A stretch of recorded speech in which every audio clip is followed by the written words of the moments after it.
টোকিওতে জাপানের প্রধানমন্ত্রী ইশিবা শিগেরুর সঙ্গে দ্বিপক্ষীয় বৈঠক করেছেন প্রধান উপদেষ্টা প্রফেসর মোহাম্মদ ইউনুস।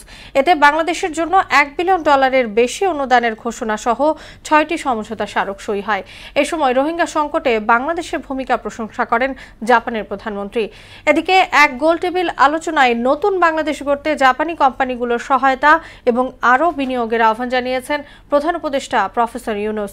আরও জানাচ্ছেন সুরাইয়া মুন্নি। শুক্রবার জাপানের টোকিওতে এক গুরুত্বপূর্ণ বৈঠকে মিলিত হন জাপানের প্রধানমন্ত্রী ইশিবা শিগেরু ও বাংলাদেশের অন্তর্বর্তী সরকারের প্রধান উপদেষ্টা অধ্যাপক মোহাম্মদ ইউনুস।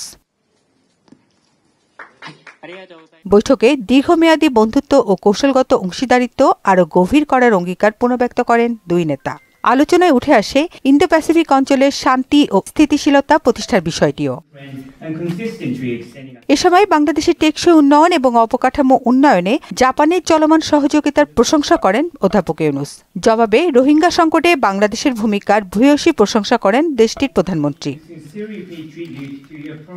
এদিকে সামাজিক উদ্ভাবন ও বৈশ্বিক উন্নয়নে অসামান্য অবদানের জন্য প্রফেসর মোহাম্মদ ইউনুসকে সম্মানসূচক ডক্টরেট ডিগ্রি দিয়েছে জাপানের সোকা বিশ্ববিদ্যালয়। সেখানে এক বক্তৃতায় প্রধান উপদেষ্টা বলেন, বিশ্ব ব্যবস্থাকে কেবল মুনাফাভিত্তিক কাঠামোতে পরিচালিত করা চলবে না। এমন সমাজ গড়তে হবে যেখানে সৃজনশীলতা, সহযোগিতা ও মানবিক মূল্যবোধই হবে উন্নয়নের চালিকা শক্তি।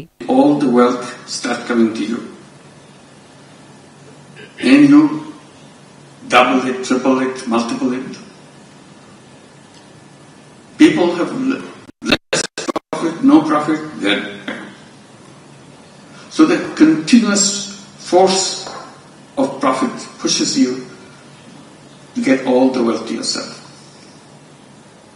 No matter which country, which economy you take, wealth is fast approaching the people at the top.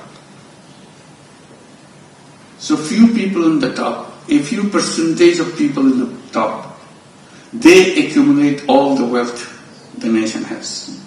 Very little is distributed down the line. এছাড়া টোকিওতে ব্যবসায়ীদের অংশগ্রহণে এক গোল টেবিল বৈঠকে যোগ দেন প্রফেসর মোহাম্মদ ইউনুস। সেখানে নতুন বাংলাদেশ গড়ে তুলতে জাপানি বিনিয়োগকারীদের কাছে সহযোগিতা চান তিনি। সুরাইয়া মুন্নি, মোহনা সংবাদ।